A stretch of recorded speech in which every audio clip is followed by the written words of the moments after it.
Sweet ka ba? Magandang umaga. Andito ako ngayon sa Lawaan, the sweetest municipality of Antique.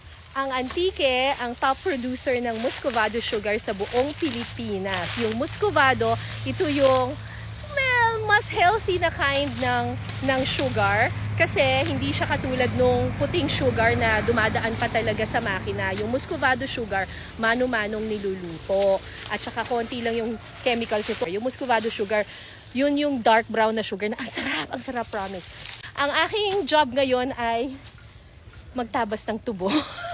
Kasi gagawin naming asukal. 12 months nila itong pinatubo at ngayon harvest season na. Yan!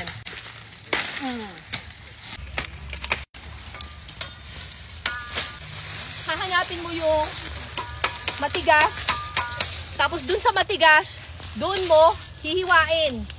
Puputulin na ganyan. Parang may galit na kasama. Wala na! Naubos na! So ito yung mga tinabas natin. Huwag ninyong isipin na wala na itong saysay. Itong green na bahagi na ito ngayon, ang gagamitin, itutusok to sa lupa. At ito na ngayon yung magpuproduce ng bago na namang tubo na ha-harvestin natin next year ulit! Ayan, hinihila na ng kalabaw yung aming mga nakuhang tubo. Actually, itong buong ito na nakikita ninyo, yan, that is equivalent to around 140 kilos of Muscovado sugar. Ito na yung nakuha nating mga tubo. Ang gagawin natin, ipapasok natin siya dito sa makina.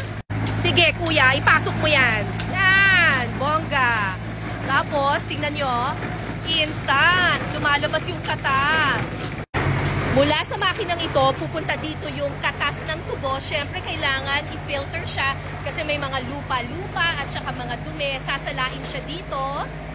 So, lulutuin yung katas ng tubo parang 6 na beses hanggang sa talagang maging purong-puro na lang siya na Muscovado sugar.